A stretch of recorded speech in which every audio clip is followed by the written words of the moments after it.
Welcome back moral Chhattisgarh. चलिए जानते हैं छत्तीसगढ़ की ताजा और बड़ी खबरों को फटाफट अंदाज में। इससे पहले आप न्यूज को कहां से देख रहे हैं हमें कमेंट में बताना बिल्कुल न भूले। साथ ही छत्तीसगढ़ की खबरों से रोजाना अपडेट रहने के लिए हमें सब्सक्राइब जरूर करें।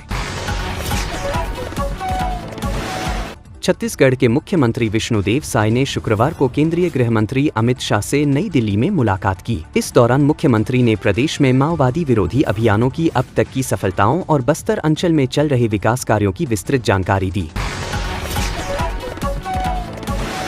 आजादी के पहले से बीते 88 वर्षों में जो संभव न हो सका, फिर उसी मांग पर सरकार अडिग दिख रही है। मुख्यमंत्री विष्णुदेव साय सरगुजा आए थे। यहाँ उनसे पूछा गया कि अंबिकापुर से रेणुकूट रेल मार्ग पर क्या हो रहा है। जम्मू कश्मीर में विश्व के सबसे ऊंचे पुल का उद्घाटन पीएम मोदी ने किया है। इस पुल में इस्तेमाल किया गया लोहा छत्तीसगढ़ के भिलाई स्टील प्लांट में बना है। छत्तीसगढ़ की इस उपलब्धि ने पूरे छत्तीसगढ़ वासियों का सिर फक्र से ऊंचा कर दिया है।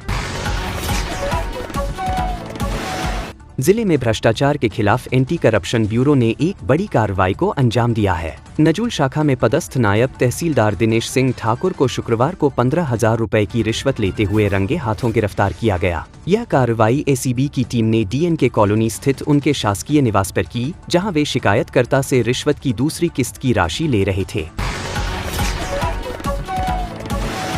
छत्तीसगढ़ के स्कूलों में चल रहे युक्तियुक्तकरण की प्रक्रिया को लेकर प्रदेश भर में विवाद गहराता जा रहा है। इसी विवाद के बीच कई शिक्षकों ने इस प्रक्रिया को लेकर छत्तीसगढ़ हाई कोर्ट का दरवाजा खटखटाया। वेकेशन कोर्ट में कल अवकाश के दिन भी सुनवाई हुई, जहां शिक्षकों ने वर्तमान गाइडलाइन और प्रक्रिया को चुनौती दी। छत्तीसगढ़ के मुख्यमंत्री विष्णुदेव साय ने कल मंत्रालय में स्वास्थ्य विभाग की योजनाओं की समीक्षा बैठक की। बैठक में उन्होंने निर्देश दिए कि दवाइयों की उपलब्धता राज्य के अंतिम व्यक्ति तक सुनिश्चित की जाए। उन्होंने कहा कि स्वास्थ्य सेवाएं आमजन के लिए सुलभ और प्रभावी होनी चाहिए। क्रिकेट प्रेमियों के लिए बड़ी खुशखबरी है। छत्तीसगढ़ राज्य क्रिकेट संघ द्वारा आयोजित छत्तीसगढ़ क्रिकेट प्रीमियर लीग आज से 13 जून तक रायपुर के शहीद वीर नारायण सिंह अंतर्राष्ट्रीय स्टेडियम में खेला जाएगा। छत्तीसगढ़ सरकार ने प्रदेश में एक क्रांतिकारी फैसला लेते हुए क्राफ्ट बियर उद्योग को औपचारिक रूप से अनुमति दे दी है। इसके तहत अब बियर भी गन्ने के रस की तरह गिलास में सर्व की जा सकेगी। इसके लिए इच्छुक व्यक्ति को 25 लाख रुपए शुल्क देकर लाइसेंस लेना होगा। यह फैसला न केवल राज्य में व्यवसाय और पर्यटन को बढ़ावा देगा, बल्कि सरकार के आबकारी राजस्व में भी उल्लेखनीय इजाफा करेगा। छत्तीसगढ़ में शिक्षा जगत से जुड़ी एक बड़ी खबर सामने आई है। राज्य सरकार ने बर्खास्त किए गए 2621 बीएड डिग्रीधारी सहायक शिक्षकों को पुनः नियुक्ति देने का निर्णय लिया है। अब इन्हें सहायक शिक्षक विज्ञान प्रयोगशाला के पद पर मौका मिलेगा। 17 जून से काउंसलिंग प्रक्रिया शुरू हो रही है, जिसके बाद इन शिक्षकों की फिर से स्कूलों में नियुक्ति होगी।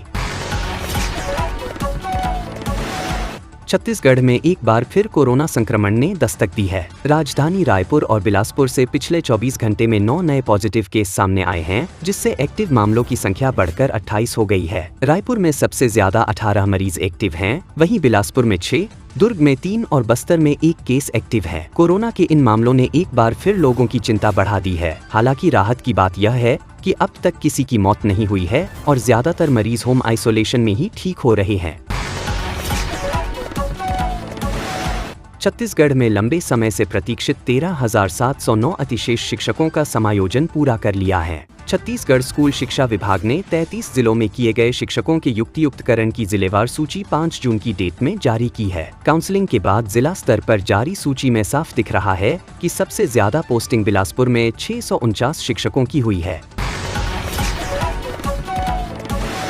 छत्तीसगढ़ में जून की शुरुआत के साथ ही मौसम ने एक बार फिर करवट ली है। जगदलपुर में आज शुक्रवार को तेज बारिश हुई है, जिससे शहर तरबतर हो गया है। राजधानी रायपुर में भी बारिश के आसार हैं। मौसम विभाग ने अगले 4 दिनों तक आंधी और बारिश का सिलसिला जारी रहने की संभावना जताई है। इस दौरान तापमान में गिरावट आएगी, लेकिन अगले 5 दिनों में तापमान 4 डिग्री तक बढ़ने की उम्मीद है, जिससे गर्मी फिर से बढ़ सकती है।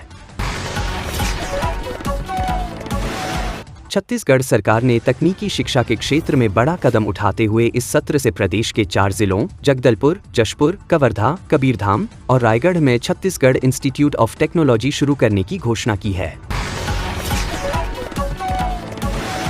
छत्तीसगढ़ में भ्रष्टाचार के खिलाफ लगातार अभियान चला रही ACBOW की टीम ने एक और अफसर को रंगे हाथों रिश्वत लेते हुए पकड़ा है। मामला कोंडागांव जिले का है, जहां नायब तहसीलदार दिनेश सिंह ठाकुर को 15,000 रुपए की रिश्वत लेते हुए गिरफ्तार किया गया है। छत्तीसगढ़ के वनांचल इलाकों में सुरक्षाबलों द्वारा चलाए जा रहे नक्सल विरोधी अभियान को एक और बड़ी सफलता मिली है। बीजापुर जिले के नेशनल पार्क क्षेत्र में पुलिस और नक्सलियों के बीच जबरदस्त मुठभेड़ हुई, जिसमें 1 करोड़ रुपए के इनामी नक्सली को मार गिराया गया है।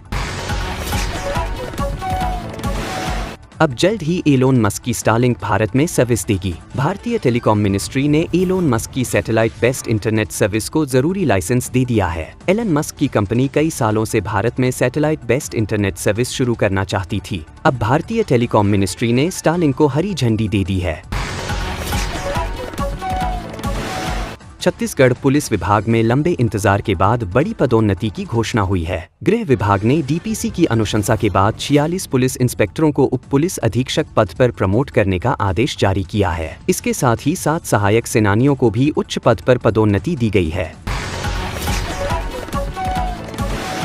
छत्तीसगढ़ की सियासत में बड़ा फेरबदल तय माना जा रहा है। मुख्यमंत्री विष्णुदेव साय के नेतृत्व वाली सरकार में कैबिनेट विस्तार को लेकर बड़ी जानकारी सामने आई है। विश्वसनीय सूत्रों के हवाले से पता चला है कि 14 या 15 जून को 4 नए विधायक मंत्री पद की शपथ ले सकते हैं।